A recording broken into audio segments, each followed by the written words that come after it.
कि हमारी फितरत अगर सहने की नहीं होती तो तुम्हारी हिम्मत कुछ कहने की नहीं होती। अब हम लड़ेंगे, अपनी आवाज़ को उठाएंगे। यार एक कैसा एजुकेशन सिस्टम है, एक पढ़ने वाला बच्चा पीछे रह जाता है। Hello everyone, welcome back to our channel. तो कैसे हो आप सभी लोग? उम्मीद तो नहीं करेंगे कि आप अच्छे होंगे, क्योंकि आज देश में क्या माहौल है, एक नीट एस्पिरेंट के साथ क्या घटनाएं घटित हो रही हैं, आप सब अच्छे से जानते हो। तो उन्हीं बातों पर थोड़ी सी चर्चा करने वाले हैं आज, और कुछ मेजर पॉइंट्स भी हमने लिखे हैं, यहाँ देख सकते हो। तो उसी पर थोड़ी सी चर्चा करेंगे, है ना। और ये जो पूरा स्कैम चल रहा है नीट में, जो इतनी बड़ी धांधली है, इसका हमारे समाज पे क्या असर पड़ेगा। एक नीट एस्पिरेंट जो नया नया जुड़ना चाहता है मेडिकल फील्ड में, उसे मेंटली किस तरीके से डिस्टर्ब करेगा, इसका बुरा प्रभाव क्या पड़ेगा स्टूडेंट के ऊपर, इस पर भी थोड़ी सी चर्चा करेंगे, है ना।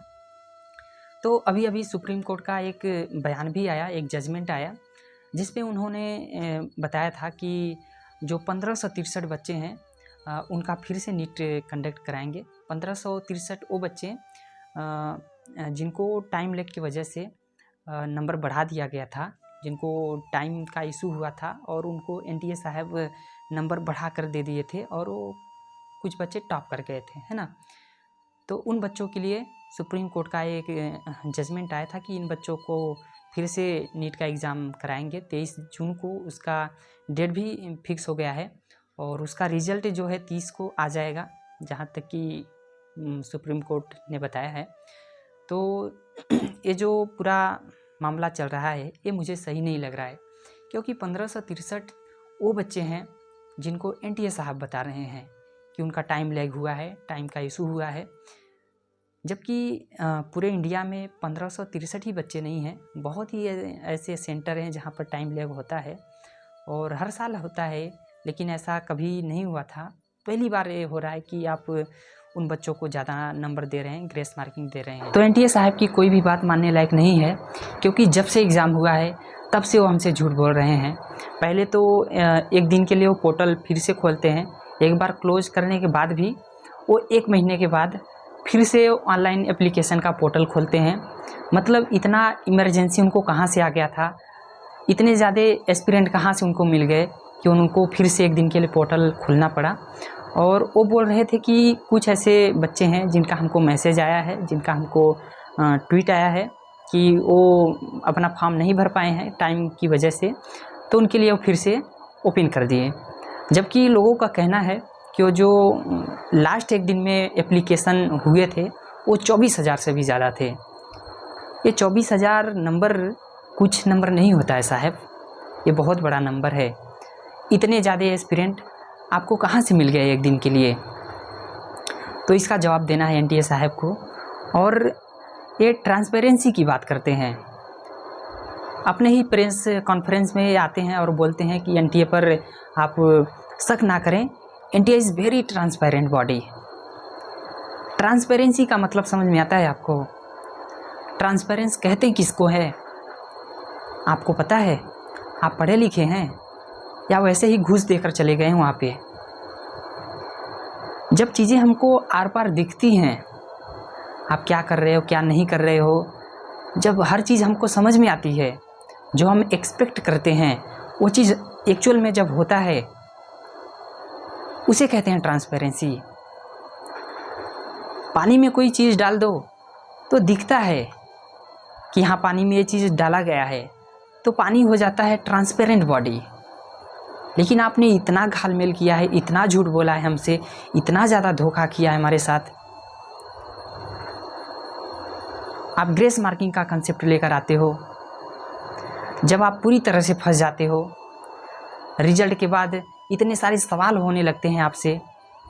67 बच्चे टॉप कर जाते हैं, या यार 1 आ जाता है लोगों का, 718 नंबर 719 नंबर आ जाता है।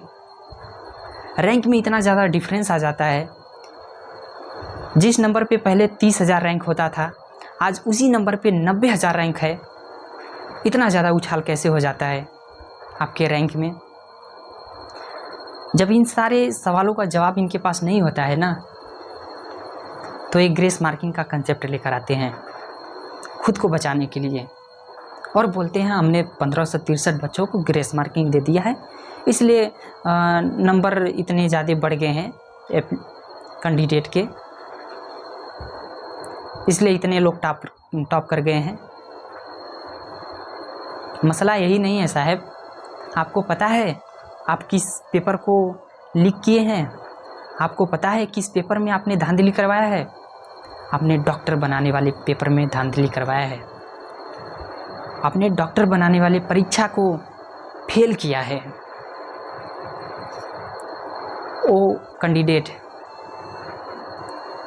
जो ज़िंदगी और मौत की लड़ाई लड़ता है मेडिकल कॉलेज में जाकर डॉक्टर बनने के बाद, आपने उस परीक्षा को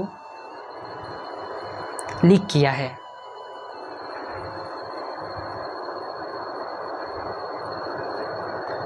आपके पास जवाब नहीं थे, आपने झूठ बोला है हमसे। आपके पास किसी भी सवाल का जवाब नहीं है, आप सिर्फ हमसे झूठ बोलते हो, आप हमको धोखा देते हो। यार धांधली करवा के, पेपर लीक करवा के आप मेडिकल कॉलेज तो चले जाओगे, लेकिन वहाँ की असली लड़ाई आप नहीं लड़ पाओगे, वहाँ का प्रेशर आप नहीं झेल पाओगे, क्योंकि आपके अंदर उतनी काबिलियत ही नहीं है, आपके अंदर उतना टैलेंट ही नहीं है कि आप वहाँ का प्रेशर झेल पाओ। नीट का परीक्षा इसीलिए होता है क्योंकि वो आपकी काबिलियत चेक करता है, वो आपका टैलेंट चेक करता है। उसका फुल फॉर्म भी यही होता है, national eligibility cum entrance test. वो आपकी एलिजिबिलिटी चेक करता है कि जो डॉक्टर आप बनने जा रहे हो भविष्य में, क्या उसके लिए आप काबिल हो या नहीं, क्या आपके अंदर उतना टैलेंट है या नहीं, इतनी मोटी मोटी किताबें आप पढ़ पाओगे या नहीं, उसको समझ पाओगे या नहीं, चीज़ों को ऑब्जर्व कर पाओगे या नहीं। इसलिए वो एग्ज़ाम होता है नीट का। नीट का एग्ज़ाम तो महज एक पड़ाव है, एक दीवार है जिसको पार करके आप मेडिकल कॉलेज जाओगे। असली पढ़ाई तो मेडिकल कॉलेज में होती है, डॉक्टर की पढ़ाई तो मेडिकल कॉलेज में होती है। आप नीट का एग्ज़ाम पास करके, धांधली करके, चोरी करके डॉक्टर नहीं बन जाओगे, उसके लिए टैलेंट चाहिए, टैलेंट। आपने हमारे इमोशंस को हर्ट किया है, हमारे इमोशंस को हर्ट किया है आपने। पहले एनटीए नाम से क्या बताऊं, पहले एनटीए नाम से गर्व होता था, तैयारी नीट की करते थे, लेकिन जुआ पर हमेशा नाम एनटीए एनटीए एनटीए होता था। वो इज्जत, वो सम्मान, वो वैल्यू दिया है आपको, लेकिन आपने उसका मजाक बना दिया है। वो इमेज आज बदल गई है। आज आपके लिए तरह तरह की बातें आती हैं, तरह तरह के भाव आते हैं आपके लिए। ये सब आपने किया है। It is all created by you. आपने हमारे इमोशंस को हर्ट किया है, आपने उन बच्चों को दर्द पहुंचाया है, आपने उन बच्चों को ठेस पहुंचाया है, आपने उन बच्चों के दिल को तोड़ा है जिनका कोई कसूर नहीं था, जिन्होंने आपका कुछ नहीं बिगाड़ा था। उन मासूम बच्चों को आपने हर्ट किया है। आपने नॉन डिजर्विंग को डिजर्विंग बना दिया, आपने पैसे को आगे बढ़ा दिया, टैलेंट को पीछे छोड़ दिया। एक मेहनत करने वाले बच्चे को आपने पीछे छोड़ दिया है और एक पैसे वाले आदमी को आपने मेडिकल कॉलेज पहुंचाया है। यार एक कैसा एजुकेशन सिस्टम है, एक पढ़ने वाला बच्चा पीछे रह जाता है, एक दिन रात मेहनत करने वाला बच्चा, एक हार्ड वर्किंग बच्चा, 620 नंबर लाने वाला, 640 नंबर लाने वाला, 650 नंबर लाने वाला संकोच में रहता है कि हमको कॉलेज मिलेगा या नहीं, और कितना मेहनत कोई करेगा। 720 नंबर लाने वाला, 720 नंबर लाने वाले को भी उसका ड्रीम कॉलेज नहीं मिलता है। कैसा एजुकेशन सिस्टम है? आपको जवाब देना है, आपको जवाब देना पड़ेगा। आपने सिचुएशन को इतना क्रिटिकल कर दिया है, इतना डरावना कर दिया है कि लोग आप डरेंगे तैयारी करने से। क्या सोचकर कोई नीट की तैयारी करेगा, क्या सोचकर कोई मेडिकल फील्ड में आएगा, क्या सोचकर घर वाले बच्चों को बाहर भेजेंगे, क्या सोचकर घर वाले बच्चों को कोटा भेजेंगे, उन पर लाखों खर्च करेंगे, क्या सोचकर, जब उनको पता ही है मेहनत करने के बाद भी अल्टीमेटली बच्चों के साथ वही होना है, बच्चों के साथ धोखा ही होना है, उनके साथ अन्याय ही होना है। क्या सोचकर लोग बच्चों को बाहर भेजेंगे, क्या सोचकर उन पर खर्च करेंगे। आपने नॉन डिजर्विंग को आगे बढ़ाकर डिजर्विंग बच्चे का गला घोटा है, एक मासूम बच्चे के दिल को ठेस पहुंचाया है। आखिर कोई कितना पढ़ेगा यार, कोई कितना पढ़ेगा। मेहनत करने के बाद भी उसको ड्रीम कॉलेज नहीं मिल रहा है, उसको मेडिकल सीट नहीं मिल रही है, क्या करेगा, कहाँ जाएगा वो। 18 साल 20 साल के बच्चे को नहीं पता होता है कि उसको एग्ज़ाम के बाद भी मेहनत करना है, एग्ज़ाम के बाद भी उसको दौड़ना है, एग्ज़ाम के बाद भी उसको कोर्ट कचहरी करना है। 18 साल 20 साल के बच्चे को इतना नहीं पता होता है। 24 लाख बच्चों में हर बच्चा इतना काबिल नहीं होता है कि वो वकील खरीद ले, सुप्रीम कोर्ट चला जाए, अपना लड़ाई लड़े एक सीट के लिए। क्या इतना भी करना होता है?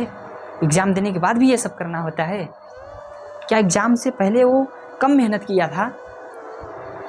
एग्ज़ाम से पहले वो कम मेहनत किया था, दिन रात एक कर दिया था, रात रात भर पढ़ा था, वो बर्थडे सेलिब्रेट नहीं किया था, घर नहीं गया था, टाइम से खाना नहीं खाया था, स्वास्थ्य उसका बिगड़ गया था, दाढ़ी बड़ी हो गई थी, दाढ़ी नहीं कटवाया था, तमाम सेक्रीफाइसेस किया था वो।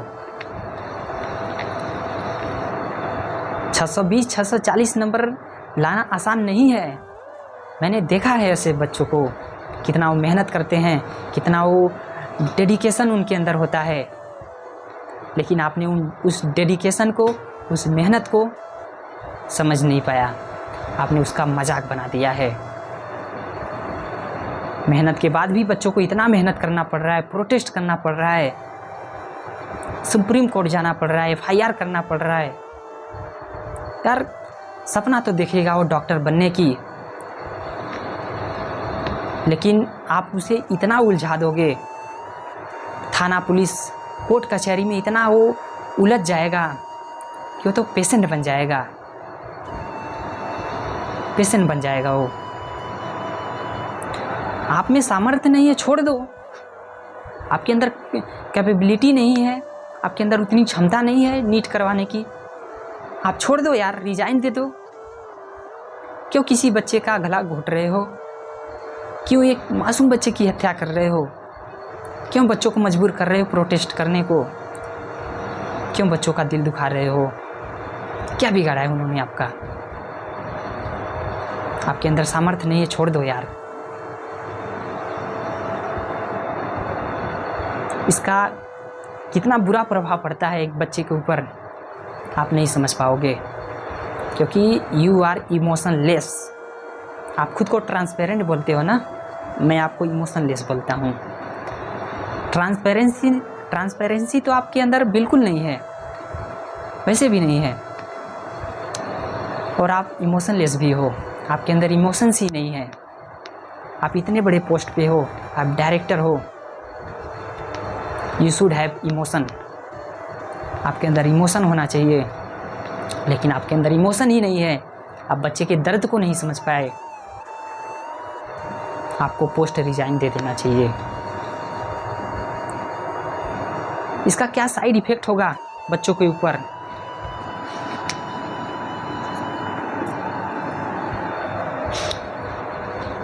इतना बड़ा जो स्कैम आपने किया है, इतनी बड़ी जो धांधली आपने की है, इसका हमारे समाज पे क्या बुरा प्रभाव पड़ेगा, आपको समझ में आता है? इतना बड़ा स्कैम, इतनी बड़ी कंट्रोवर्सी अगर कोई स्टूडेंट देखेगा, कैसे वो मेडिकल फील्ड में आएगा? क्या सोचकर मेडिकल फील्ड में आएगा? वो तो पहले ही डर जाएगा। मेरे ऐसे बहुत दोस्त हैं जिनसे मेरी बात हुई और वो लोग अभी से बोल रहे हैं भाई अब तो मैं नहीं कर रहा हूँ। उन्होंने अलग अलग रास्ता चुन लिया है अभी इतनी जल्दी, जबकि अभी पूरी तरह से कोर्ट का फैसला भी नहीं आया। अभी बहुत लोगों ने अलग अलग रास्ते बना लिए हैं कि मैं ये करने जा रहा हूँ, मैं वो करने जा रहा हूँ। यार 650 नंबर भी लाकर जब मेडिकल कॉलेज नहीं मिल रहा है तो क्या करना, इतना टाइम देकर क्या करना। कितना बुरा प्रभाव पड़ रहा है और कितना पड़ेगा। धांधली करके कोई बच्चा मेडिकल कॉलेज जाएगा, कितना अच्छा वो डॉक्टर बनेगा बताइए। जिसके अंदर टैलेंट ही नहीं है वो अगर मेडिकल कॉलेज चला जाएगा, कितना बढ़िया वो डॉक्टर बनेगा। वो हमारे देश में अच्छे डॉक्टरों की कमी हो जाएगी। और इतनी बड़ी कंट्रोवर्सी, इतना बड़ा स्कैम देखकर तो वैसे भी कोई नीट लेने वाला नहीं है। और यदि इतने बड़े स्कैम पर अगर कोई आवाज़ नहीं उठाया, अगर बच्चों को न्याय नहीं मिला, तो आने वाले समय में देख लेना ये जो नंबर 24 लाख था ना, 20 लाख से भी नीचे आ जाएगा। मेडिकल फील्ड में बच्चों की कमी हो जाएगी। बेटर डॉक्टर नहीं मिल पाएंगे हमको, बेटर डॉक्टर नहीं मिल पाएंगे। इस देश में जिस प्रोफेशन की सबसे ज़्यादा ज़रूरत है, सबसे ज़्यादा ज़रूरत है डॉक्टरों की, अफसोस कि वही प्रोफेशन कम मिलेगा हमको। बच्चे कम रहेंगे, बेस्ट कंपटीशन कम होगा। धांधली करवा के वैसे ही आप उन बच्चों को भेज दोगे जिनके अंदर कोई टैलेंट ही नहीं है, तो वैसे ही डॉक्टर बनेंगे, वैसे ही समाज की सेवा भी करेंगे। ऐसे बच्चे अगर मेडिकल कॉलेज जाएंगे चोरी करके, चीटिंग करके, कोई सीरियस पेशेंट आ गया उनके सामने, तो मोबाइल पे सर्च करेंगे, वो किताब ढूंढेंगे, ये वाली नस कैसे काटें, या ऑपरेशन कैसे करें, ये हड्डी कैसे जोड़ें, पेशेंट ऐसा ऐसा फील कर रहा है, उसको कौन सी दवा दें, कौन सी दवा लिखें, उसको नहीं समझ में आएगा उसको। और ऐसा डॉक्टर हमारे देश के लिए खतरा है, खतरा है हमारे देश के लिए। पहले हमारा देश महान हुआ करता था, तब हमारे देश में एपीजे अब्दुल कलाम होते थे, महात्मा गांधी होते थे, स्वामी विवेकानंद होते थे, BR अम्बेडकर होते थे, भगत सिंह होते थे, चंद्रशेखर आज़ाद होते थे। इन्होंने कम समय में ईमानदारी से मेहनत करके हमारे देश को उस मुकाम पर पहुंचाया है कि आज के लोगों को ये बिलीव नहीं होता कि हम कभी गुलाम थे, ईमानदारी से मेहनत करके। और आज हमारे देश के लोग चोरकट निकल गए हैं, चोरकट। हमारा देश का एजुकेशन सिस्टम चोर निकल गया, एजुकेशन सिस्टम इतना फेल हो गया, हमारे देश की सरकार खामोश हो गई। आप सर्च करके देख लेना, इतना बड़ा कंट्रोवर्सी हो गया, इतना बड़ा स्कैम हो गया, इतनी बड़ी धांधली हो गई, लेकिन हमारे देश के प्रधानमंत्री का कोई बयान नहीं आया है इस पर, खामोश है वो। हर साल एनटीए ऐसा करता है, हर साल कहीं ना कहीं धांधली होती है, हम हर साल खामोश रहते हैं, हर साल कोई आवाज़ नहीं उठाते हैं, हम चुप रहते हैं, चलो हो गया। लेकिन इतना बर्दाश्त नहीं होगा। वो एक लाइन है ना कि हमारी फितरत अगर सहने की नहीं होती तो तुम्हारी हिम्मत कुछ कहने की नहीं होती। हम खामोश थे, तुम्हें जो करना था कर लिया, लेकिन अब हम खामोश रहने वाले नहीं हैं। अब हम लड़ेंगे, अपनी आवाज़ को उठाएंगे। हमको न्याय चाहिए। हमने जो मेहनत किया है उस मेहनत का हमको फल चाहिए। मजाक थोड़ी है यार, सालों साल मेहनत करते हैं, मिलता क्या है? नहीं पढ़ने वाला बच्चा आगे निकल जाता है, डॉक्टर बन जाता है, और पढ़ने वाला बच्चा यहीं रह जाता है। कैसा एजुकेशन सिस्टम है? खैर छोड़ो, अपनी बात को समाप्त करते हैं। फिर से मिलेंगे एक नई वीडियो में। तब तक के लिए आप लड़ते रहिए, हम भी लड़ेंगे और ये लड़ाई जारी रहेगी, रुकना नहीं है। ना हम रुकेंगे ना आप रुकोगे, और गलत तरीके से नहीं लड़ना है। एक डॉक्यूमेंटेड प्रमाण रखिए और प्रमाणित तौर पे लड़ना है हमको, है ना। प्रोटेस्ट नहीं करना है, अच्छे तरीके से लड़ना है ताकि किसी को कोई क्षति ना पहुँचे। हमारा हक है, हमें लड़ना है। हमें हमारी सीट चाहिए, हमें सिस्टम में सुधार चाहिए, हमें फिर से नीट कंडक्ट कराना है, फिर से हमें नीट का एग्ज़ाम देना है। और इस पेपर को लीक आपने कर दिया है तो हमारी भी डिमांड है कि इस पेपर को रद्द करिए, फिर से नीट का एग्ज़ाम कराइए। और हम सबको मिलकर, हम सबको एकजुट होकर लड़ना है लड़ाई, और गिव अप नहीं करना है। कुछ भी हो गया, मान लीजिए सुप्रीम कोर्ट का फैसला आपके फेवर में नहीं हुआ, तो भी आपको हिम्मत नहीं छोड़नी है, गलत कदम नहीं उठाना है। अपने माँ बाप का विश्वास होना तो विश्वास बन के रहना, उनका सहारा होना तो सहारा बन के रहना, उनका सहारा कभी मत छोड़ना, कभी गलत कदम मत उठाना। अपने माँ बाप के दिलों को ठेस मत पहुँचाना। अपने माँ बाप के दिल के टुकड़े हो, पेपर के एक टुकड़े के लिए अपनी ज़िंदगी को तबाह मत करना। आपसे हाथ जोड़कर निवेदन है इस चीज़ के लिए। हम भी खड़े हैं, हम भी लड़ रहे हैं, आपको भी लड़ना है। बस गिव अप नहीं करना है, हिम्मत नहीं हारना है। इसी बातों के साथ अपनी बारी को विराम देते हैं। मिलते हैं नई वीडियो में, तब तक के लिए अपना ख्याल रखिए, मुस्कुराते रहिए। All the best.